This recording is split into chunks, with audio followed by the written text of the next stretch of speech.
At 7:32 on the morning of February 10th, 1942, Lieutenant Commander John Thatch looked up.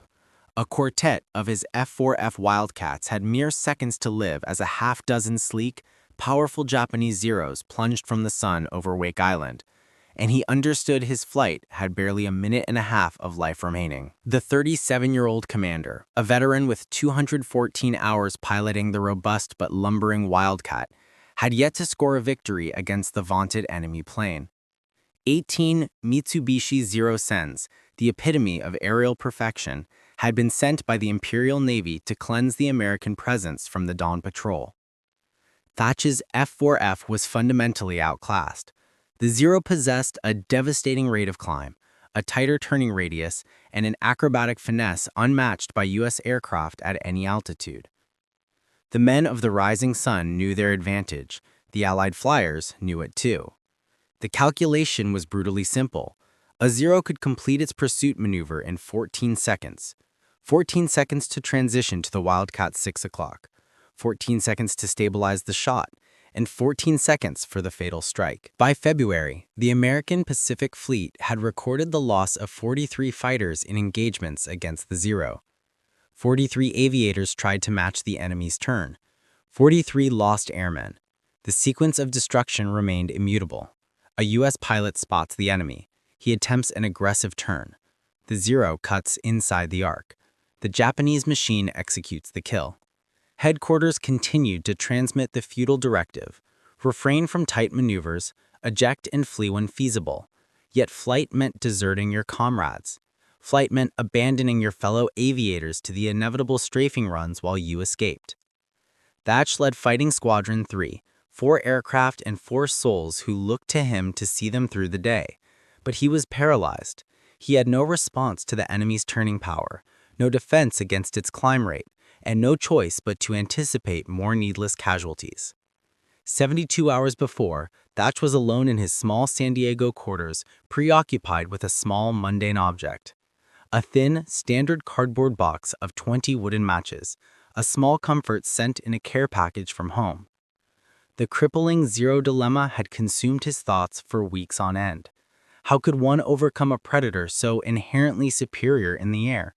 How could survival be engineered against an adversary with unmatched speed, agility, and 2 years of active combat seasoning? Thatch isolated 2 matches, aligning them parallel.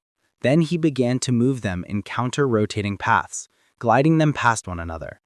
The small pieces of wood intersected, then intersected again, never breaking contact, constantly providing mutual coverage. A sudden, visceral clarity erupted in his mind.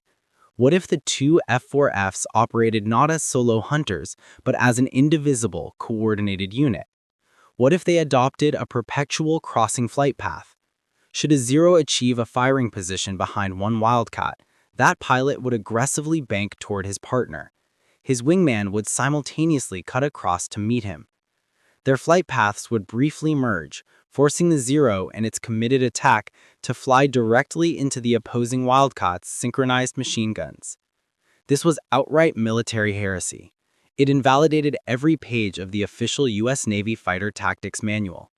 Individual skill was paramount. Pilots flew in pairs for navigation purposes only. But once battle commenced, the rule was to scatter and fight one-on-one. That was the immutable law of the sky, the methodology ingrained in every aviator since the dawn of the aerial age in 1918. But Thatch could not escape the vision of the interlocking matches. He could not ignore the tally of 43 lost souls. To witness the revolutionary moment, the Matchstick weave was first put to the ultimate test against the Zero. Please like and subscribe, for the events that followed were historic. That very night, Thatch summoned his trusted wingman, Lieutenant Edward O'Hare, into his ready room that same evening. He laid out the matches and meticulously detailed the crossing maneuver. O'Hare studied the arrangement, 30 long seconds of silence passing between the 2 men. He finally looked at his commander and posed a single question. "Sir, when are we going to fly it?" 4 days later, in the pale morning light over Wake Island, Thatch was moments from discovering if his inspired geometric gambit would secure 4 lives or end them all. The enemy formation was 2,000 yards away and accelerating. Thatch's hand gripped the radio microphone. This was the instant for an unprecedented tactical experiment. The instant to learn if the two-plane crossing pattern could survive a six-plane onslaught. Thach's voice, tight with adrenaline, cut through the crackling static. Execute the weave now. Lieutenant Junior Grade Edward Bassett held his F4F 800 feet off Thach's starboard wing. Ensigns Sheedy and Coulson trailed them 1,000 feet further back. 4 American fighters in a vulnerable echelon formation. 6 Japanese machines were hurtling down from 11,000 feet. Every rule of traditional combat demanded they break formation, bank independently, and fight as lone wolves. Instead, Thach pressed the transmitter and issued a command that had never once been heard in the history of U.S. Navy air combat. Bassett on me. Begin the crossing maneuver. Now. Bassett wrenched his Wildcat inward toward his commander. Thach simultaneously pulled toward his wingman. The 2 heavy fighters were on a collision course. The diving Zeros dropped to 8,000 feet. The enemy pilots surely assumed the Americans were in full panic, convinced the 2 F4Fs were about to destroy themselves. But Thach and Bassett did not collide. At 400 yards, both men hauled their controls hard. Thach to port, Bassett to starboard. They sliced past each other with just 200 feet of clear air between them. They immediately began a continuous turn, curving back to cross once more, establishing a tight dynamic figure-8 pattern. 2 metal beasts interlocked in a perpetual defensive dance, just like the small pieces of wood on Thach's desk. The lead Zero ace selected Bassett as his victim, dedicating himself to the pursuit, closing the distance to 600 yards.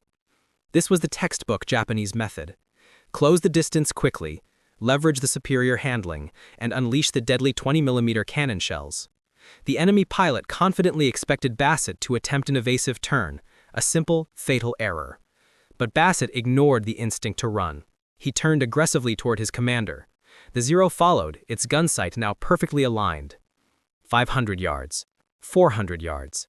The Japanese ace was 3 seconds from firing the lethal burst. Then, like a screaming phantom, Thach's Wildcat appeared in the weave pattern, hurtling from the opposite direction. The Zero pilot's focus instantly dissolved. He was on the verge of shooting Bassett, but Bassett's course was leading him straight into the waiting guns of the second Wildcat. Thach unleashed a torrent of fire at 300 yards. 6 high-caliber machine guns delivered a punishing 70 rounds per second. The Zero's pilot had a fraction of a second to decide, continue the kill run or evade a sheet of incoming fire. He chose survival, breaking right and climbing hard. The remaining 5 Zeros instantly aborted their attacks. In a historic moment for the Pacific War, the Wildcat had forced the vaunted Zero to flee. Sheedy and Coulson, witnessing the defensive ballet, immediately initiated their own maneuver. Sheedy banked inward toward Coulson. Coulson cut across to meet Sheedy. 2 more fighters were now synchronized. Another Zero committed to Coulson's tail, closing to 400 yards, only to have Sheedy cut through the lethal intersection. The enemy pilot recoiled, pulling up and abandoning the fight. The brutal skirmish lasted only 6 minutes. 6 Japanese Zeros against 4 American F4Fs. The established ledger demanded 4 U.S. losses. But as the Zeros climbed and vanished toward the northwest, all 4 of Thach's Wildcats remained intact. Thach checked his fuel gauge, then scanned the sky for his wingmen. No damage, no casualties. The geometry had succeeded. Thach touched down at Ford Island 40 minutes later. His hands were trembling, not from fear, but from a powerful surge of realized possibility. The blinding certainty that perhaps, against all odds, American aviators now had a method of surviving a confrontation with the Zero. The exhilaration was short-lived. Fighter Command was unimpressed. Thach submitted his detailed report that afternoon, explaining the crossing maneuver and urging for its immediate fleet-wide implementation. The official reply arrived 3 days later. The verdict? A curious concept. Requires more trials. Not authorized for general service. Thach spent a long time digesting the bureaucratic indifference. 43 men lost in February, and the admirals demanded more paperwork. Meanwhile, the Imperial Navy was preparing for a decisive blow, a colossal operation that would test the fledgling tactic against impossible numerical superiority. In just 68 days, Commander Thatch would be airborne over a tiny island called Midway, facing a force projected at 50 Zeros with his 8 available fighters. From February through June of 1942, Thatch put Fighting Squadron 3 through continuous, grueling practice of the crossing pattern. Flights morning, noon, and night. When the moon was full, his pilots flew the formation until they could execute the movements in pitch blackness. Pull toward your partner, slice across, curve back, repeat. The concept was elegant, but executing it flawlessly at 300 miles per hour while under enemy fire was a crucible. The Navy had yet to sanction the maneuver, yet Thatch refused to wait for official approval. He shared the lesson with any pilot willing to listen, displaying the simple matches, illustrating the diagrams, and demonstrating the lethal geometry. A zero commits to your 6 o'clock. You immediately bank toward your partner. The enemy must then make an instant choice. Pursue into the blast zone of your wingman's guns, or abandon the attack. Either way, the Wildcat pilot lives. Some flyers grasped the logic immediately. Others deemed Thatch delusional. An entrenched squadron commander warned him that the weave was a violation of fundamental aerial dogma. You cannot fly at another plane in combat. You will crash. The chaos will lead to panic. You will sacrifice 2 pilots. But Thatch persisted because the casualties continued to mount. By May, the total American losses to the Zero stood at 91 Wildcats. 91 flag-draped coffins. 91 heartbreaking letters sent home. And Fighter Command continued to issue the same weary directives. Evasion and retreat whenever possible. Avoid being outnumbered at all costs. The message was effectively a counsel to concede the sky and accept certain death. Then, a break in the darkness. Naval intelligence successfully breached the Japanese radio communications. Cryptographers at Station Hypo in Pearl Harbor began reading the enemy operations plans. The Imperial Fleet was organizing a crushing, all-out strike on Midway. 4 heavy aircraft carriers carrying 270 strike aircraft, the most ambitious carrier deployment in the history of the Imperial Navy. The date for the invasion was fixed, June 4th. Admiral Nimitz scrambled his defenses, marshaling every available flat top to Pearl. He possessed 3, Yorktown, Enterprise, and Hornet. The Japanese held 4, plus the advantage of battle-hardened crews and the deadly Zero that utterly dominated any American opposition. The numerical comparison was catastrophic. The American fleet was disadvantaged in capital ships. The American pilots were individually outclassed, and Midway Island's crucial airstrip would likely be obliterated by enemy bombers in the opening 30 minutes of the engagement. Fighting Squadron 3 received its deployment notice on May 26th. Proceed to the USS Yorktown. Prepare for high-intensity carrier operations. Thatch read the text and instantly grasped the severity of the mission. His squadron would be positioned in the deadly aerial ring over Yorktown, flying air defense, confronting the Zeros, and accepting the likelihood of annihilation. He assembled his men that evening. 7 pilots, 7 fighters, 7 lives, depending on a matchstick insight that the Navy still had not authorized. Thatch displayed the matches one last time, reiterating the geometric defense. Then, he delivered the unvarnished facts. The enemy is committing at least 50 Zeros to Midway, perhaps more.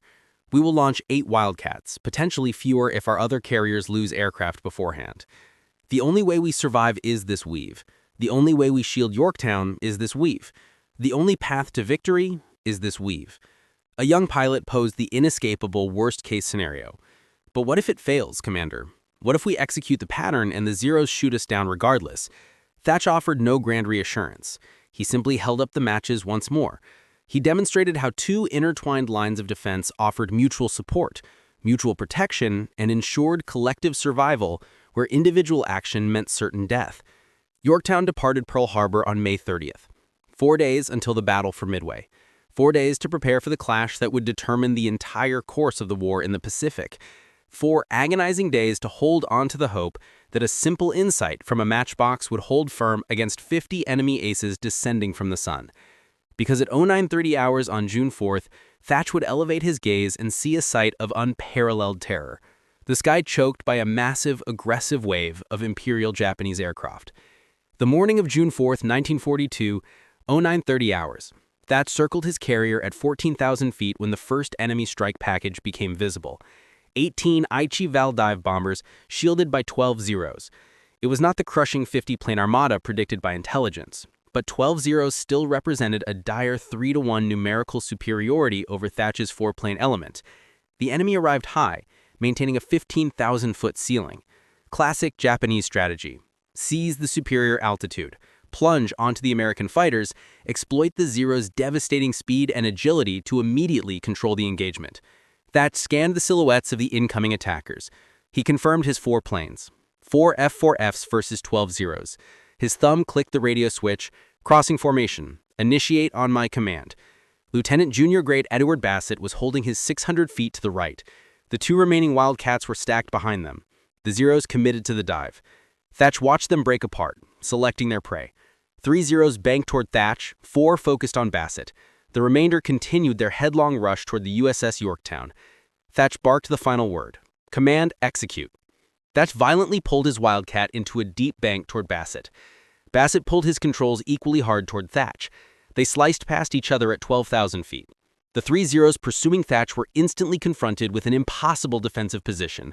Their target was now flying straight into the sights of his partner's fully armed fighter. The lead Zero pilot paused, a tiny, fatal 2-second hesitation. At combat speed, those 2 seconds equate to 400 lost yards. Thatch ripped through the intersection point and engaged his 6 guns. Armor-piercing 50-caliber rounds tore through the Zero's engine compartment. The sleek Japanese fighter snapped left, streaming a thick, oily black smoke and spiraled out of the formation. Thatch's first confirmed kill. But the 2 remaining Japanese pilots did not flee. They instantly recognized the new defensive maneuver and improvised. Instead of a straight tail chase, they split their attack, one climbing to a high 6, the other diving low. They attempted a simultaneous pincer, forcing Thatch to divide his attention. Thatch initiated a climbing turn toward the high 0. Bassett simultaneously broke toward the low adversary. The protective geometric pattern was instantly undone. For 6 critical seconds, the 2 Wildcats were isolated and fighting as individuals. The high 0 secured a firing solution on Thatch at 800 yards. The roar of 20mm cannon shells bracketed Thatch's left wing. 2 rounds ripped through the wing root structure. Another tore through his thick canopy, a hair's breadth from his head. Thatch felt the concussion blast, tiny fragments of aluminum spraying his flight gear, but he maintained his course. Bassett's voice broke the radio silence. "Commander, I'm hit. Repeat, I've taken damage." Thatch scanned to his left. Bassett's Wildcat was vomiting a plume of thick, white smoke. A coolant failure, perhaps a deeper catastrophe. The low 0 remained relentlessly fixed on Bassett's tail, shredding the fuselage with machine gun fire. Thatch executed a final desperate move. He abandoned his pursuit of the high 0, plunging toward his wingman. The weave was defunct, but the core ethic held true. Place your aircraft between your partner and the enemy fire. Thatch dove down on the low 0 from his 7 o'clock high position. 600 yards, 500, 400. He opened fire. The 0 detonated in a bright ball of flame.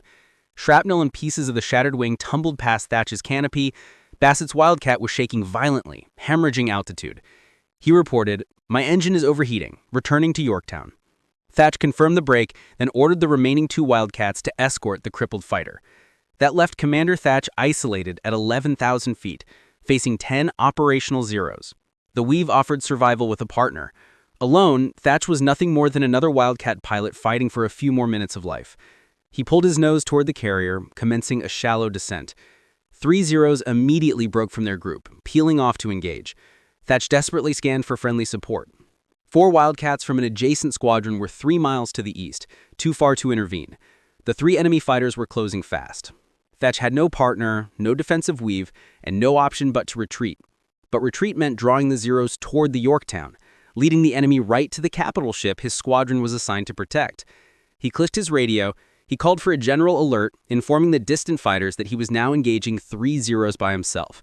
He added, if his tactic worked, they would witness its proof. If it failed, his last wish was to tell his wife he loved her. Thatch then committed his Wildcat, turning his gun sight toward the 3 converging Zeros, preparing to find out if the matchstick geometry could save an individual. Thatch was at 9,000 feet when the 3 Zeros closed with an effective range. He was entirely unsupported.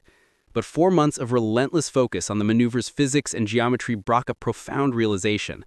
The weave did not require 2 physical planes. It required 2 distinct points in the aerial sphere. He threw his plane into a hard right turn, then immediately snapped the controls for a violent left reversal. These were sharp, unpredictable angular maneuvers, not the fluid, graceful turns the Zero pilots trained for. The lead Zero committed to following the initial right bank, but Thach had already reversed to the left. The Japanese pilot was forced into a massive overcorrection, pulling desperately on his stick and expending immense amounts of kinetic energy. Thach repeated the sequence: right turn, left cut. The Zero was perpetually a half-second behind, always adjusting, always reacting to Thach's movement. And each frantic adjustment cost the Zero velocity, cost it energy, and slowly erased its crucial height advantage. After 40 seconds of punishing reversals, the Zero found itself level with Thach. Equal speed, equal energy state, the decisive advantage was lost. The Zero pilot finally broke formation, climbing away in frustration. His two wingmen followed. Thach had accomplished something revolutionary. The weave was viable even without a physical wingman. Fast, severe changes in direction. Never permit the attacker to anticipate your movement. Force a reaction. Exploit the enemy's wasted energy. Compel them to disengage. He was back on the Yorktown flight deck 20 minutes later. Bassett was already safely on board. His Wildcat had taken 4 hits, but the engine had survived the return trip. The rest of Fighting Squadron 3 were already clustered in the ready room. Every pilot had witnessed Thach's defiant solo engagement. They had seen their commander survive 3 Zeros hand-singly. The astonishing news traveled like a current through the carrier air groups that afternoon. The weave works. Alone or outnumbered, it works. By nightfall, aviators from Enterprise and Hornet were crowding Thach, desperate to understand the secret. He showed them the matches, sketched the defense, and demonstrated the solo reversals. That night, pilots ran practice flights over the darkening carrier groups, rehearsing the formation, locking down the precise timing. By June 5th, 18 Wildcat pilots had successfully executed the new pattern. By June 6th, the total reached 32. The life-saving tactic was propagating through the U.S. fleet at a speed no official regulation could ever match. Intercepts from the Japanese side mentioned American fighters moving as integrated pairs, American planes flying unpredictable evasive maneuvers, and American pilots who simply refused to be killed. A chilling message from a Japanese squadron leader stated, "The American Wildcat pilots have abandoned their old ways. Prepare for a drastic escalation of resistance." On June 10th, Fighting Squadron 3 was flying air cover for a convoy near Midway. 8 Wildcats, 14 Zeros initiated the attack. Thach issued the weave command. All 4 pairs executed the maneuver perfectly. The Zeros attempted their proven methods, trying to split the formation, attempting to utilize their superior turning circle, but the moment a Zero locked onto a Wildcat's tail, that American fighter immediately banked toward his wingman. Whenever the Zeros tried to sever the pair, the 2 fighters turned in tandem toward each other. The geometric barrier held fast. After 12 minutes of intense close-in fighting, the Zeros broke contact. They had damaged 2 F-4Fs but achieved 0 kills. The Americans, by contrast, had claimed 3 confirmed 0 kills. This was the first recorded instance in the Pacific War where Wildcats achieved a positive kill ratio against the Zero in a sustained engagement. Fighter Command could no longer ignore the data. On June 15th, Commander John Thach received orders to return to Pearl Harbor immediately. He was to meet with Admiral Nimitz and prepare a comprehensive official presentation on the crossing tactic. The Navy was now officially considering if this unlikely matchstick inspiration should become mandatory doctrine. Thach arrived in Pearl Harbor on the 18th, spending the next 2 days meticulously assembling his evidence. He compiled technical schematics, gun camera film, pilot endorsements, kill statistics, and survival metrics, all the empirical evidence necessary to convince the leadership. But while Thach worked, Japanese intelligence was focused on a new goal. They had dissected the American innovation. They had analyzed the weave's pattern and engineered a counter-tactic. A new specific maneuver designed to overwhelm the formation and result in a double kill. Thach would deliver his crucial briefing to Admiral Nimitz on June 21st. But just 2 days later, on June 23rd, Fighting Squadron 3 would take to the skies over Santa Cruz Island, facing 18 Zeros that were flying a mission custom-designed to destroy the Thach weave once and for all. June 23rd, 1942. 08:15 hours. Near Santa Cruz Island. Fighting Squadron 3 was providing escort to a naval convoy when radar detected multiple contacts. 18 enemy aircraft, bogies, were approaching from the northwest, 12 miles away. Thach confirmed his assets: 8 Wildcats, 4 pairs, ready in the crossing formation. 3 days had passed since his Nimitz briefing, and the admiral had authorized extended fleet-wide testing of the defensive formation. Now, Thach would learn just how thoroughly the enemy had dedicated itself to defeating his innovation.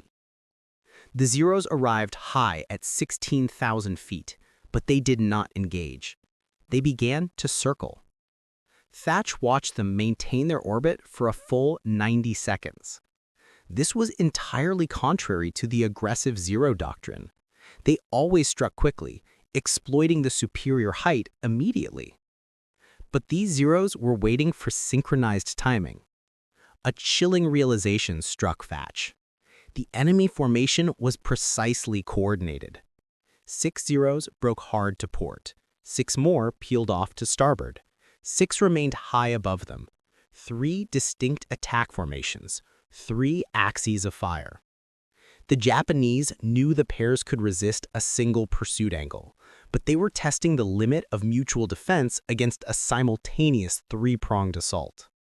The attack commenced at 0817. The high 6 plunged. The 2 flanking groups converged from port and starboard. Thach issued the weave command, but his men stalled. How do you select a defensive line when the enemy is coming from every point? Lieutenant Bassett committed to the high Zeros, turning hard into their path. But this move left his right flank exposed to the starboard group. Ensign Sheedy turned to cover Bassett's exposure, but that action severed his bond with his own wingman. Instantly, all 4 pairs dissolved into chaos. 8 Wildcats were isolated, fighting as individuals.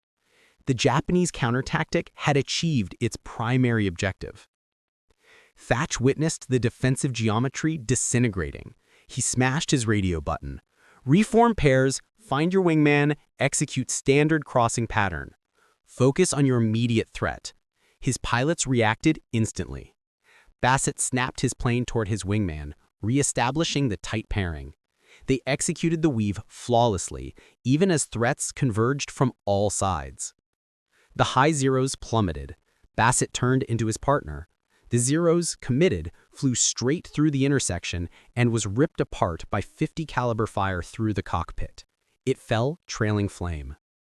The right formation attacked Sheedy's pair. The outcome was identical. The weave held. A 5th Zero crashed. After 8 furious minutes, the Imperial Navy had lost 5 Zeros. The American loss count remained 0. The sophisticated 3-directional pincer had utterly failed. The Zeros retreated. But Thach understood the grave significance of the exchange. The enemy had analyzed his maneuver. They had studied the crossing pattern. They had dedicated resources to developing a specific counter-tactic. The failure of the counter-tactic was less important than the simple fact that Japanese command was now focused on eliminating the weave. They were taking it seriously enough to specifically train their elite pilots for this defense. That evening, Thach filed his second combat report. He described the 3-pronged assault and how the weave had successfully maintained its integrity under the coordinated fire. He demanded immediate fleet-wide adoption. No further tests, no more deliberations. The weave worked against old tactics, and it worked against new, dedicated tactics. It simply worked. The report reached Admiral Nimitz on June 25th. Nimitz forwarded the crucial document to Admiral Ernest King, the Commander-in-Chief of the U.S. Fleet. King studied the data, the kill ratios, the impossible survival metrics. 0 U.S. losses, 5 Zeros destroyed, 8 F-4Fs against 18 enemy fighters. On June 29th, Admiral King signed Fleet Order 41-1942. Every fighter squadron in the Pacific Fleet was officially ordered to adopt the Thach weave as the new, mandatory combat doctrine. Training was compulsory for all naval aviators. Execution was mandatory in every engagement. The matchstick geometry was now enshrined as official U.S. Navy tactics. But the directive from Washington required time to filter down to every carrier and air station. Time to train the crews, time to ingrain the new pattern. And the Japanese would not grant that time. On July 7th, over the contested skies of Guadalcanal, 32 Zeros would attack a formation of 12 Wildcats, drawn from a patchwork of 6 different units. Some squadrons had received the new instruction, others had not. The latter group was about to receive a devastating, visceral lesson on the price of tactical ignorance. July 7th, 1942. Over Guadalcanal. 12 Wildcats, drawn from a patchwork of 6 different squadrons, provided air cover for Henderson Field. 4 pilots were proficient in the thatch weave, 8 were not. At 11:20 a.m., 32 Zeros descended from the north. The 4 trained pilots immediately locked into their pairs and executed the crossing geometry. The 8 untrained pilots engaged separately, resorting to the fatal traditional one-on-one duel. 22 minutes later, 6 Wildcats were shot down. All 6 were pilots who had fought in isolation. The 4 pilots who used the weave survived completely unscathed. Between the 2 pairs, they claimed 7-0 kills. Admiral Halsey read the grim accounting and instantly issued a definitive order. Every fighter pilot in the South Pacific Fleet would be trained on the thatch weave in 2 weeks. No exceptions permitted. Training began on July 10th. Thatch personally flew to Guadalcanal, spending 3 weeks on the island, instructing every single squadron. Morning strategy sessions, afternoon flight practice, evening debriefs. He held up the matches, sketched the defense, and flew demonstration patterns repeatedly. Some pilots mastered the move in 2 days, others required a full week, but every aviator was taught. By August 1st, 96 Wildcat pilots were weave proficient. By September 1st, the number was 214. The critical tactic migrated from the Pacific to the Atlantic, from the deck of the carriers to land-based airfields, and from the Wildcat to other airframes. P-38 Lightning units adopted the formation. P-40 Hawk squadrons implemented it. Even certain bomber formations integrated the crossing pattern for mutual defensive fire. The immediate statistical impact was astounding. In June 1942, before the weave was mandatory, the American kill-to-loss ratio against the Zero was a dismal 0.4 to 1. For every 10 American fighters that were lost, they only managed to shoot down 4 Zeros. By October 1942, following the widespread application of the crossing maneuver, the ratio had reversed to 2.1 to 1. Americans were now destroying 2 Zeros for every Wildcat they lost. The Japanese Air Corps was filled with resentment. Intercepted radio messages in September featured clear instructions from squadron commanders regarding the American paired-up crossing. Do not pursue an American tail. Do not enter the cone of fire from an enemy wingman. Disengage immediately if the Americans implements coordinated tactics. But to disengage was to lose the initiative. It meant allowing American fighters to protect their valuable bombers. It meant surrendering control of the air. The Zero still possessed superior velocity and agility compared to the Wildcat, yet those advantages were neutralized if a pilot could not align his sights on the target. The weave made that fatal alignment nearly impossible. By January 1943, the crossing formation was official doctrine in every U.S. fighter squadron. The Army Air Force adopted it. The Marine Corps adopted it. Royal Navy pilots began teaching it for their own carrier operations. The simple geometric insight, born from 2 matches on a California desktop, had become the defining tactical foundation for Allied fighter aviation. Thatch was presented with the Navy Cross in February 1943. The official award citation recognized his extraordinary heroism and distinguished service in the conception of fighter tactics that preserved countless American lives and dramatically contributed to the triumph of U.S. naval air operations. But medals were irrelevant to Thatch. The figures were his only concern. In the 6 months preceding the implementation of the weave, the fleet lost 137 Wildcats in action against Zeros. In the 6 months immediately following its full adoption, the fleet lost just 41 Wildcats. 96 aviators were spared from the depths because 2 pieces of wood had crossed paths. In March 1943, Fighter Command determined Thach was too valuable to risk in battle. He was recalled from combat operations. His new assignment returned to San Diego to instruct all incoming pilots on the crossing maneuver. He despised the desk post, loathing the distance from the front line, but the High Command insisted he was a more critical asset as an instructor than as an air-to-air ace, more essential to teach the secret than to wield it. Thach spent 18 months in the training pipeline. He personally instructed over 800 naval aviators in the dynamics of the weave. Every one of those young pilots carried the tactic into the fiercest fighting. Every one survived deadly encounters they should have lost, and every single man spoke the name of the commander who taught them how to survive with 2 wooden sticks. The war concluded in August 1945. Thach was now 40 years old. He retired from combat flying with 73 missions, 6 confirmed kills, the Navy Cross, 2 Distinguished Flying Crosses, and 3 Air Medals. But all these decorations paled in comparison to the single figure that mattered most. Over 2,000 American aviators returned home from the war because they had learned how to cross.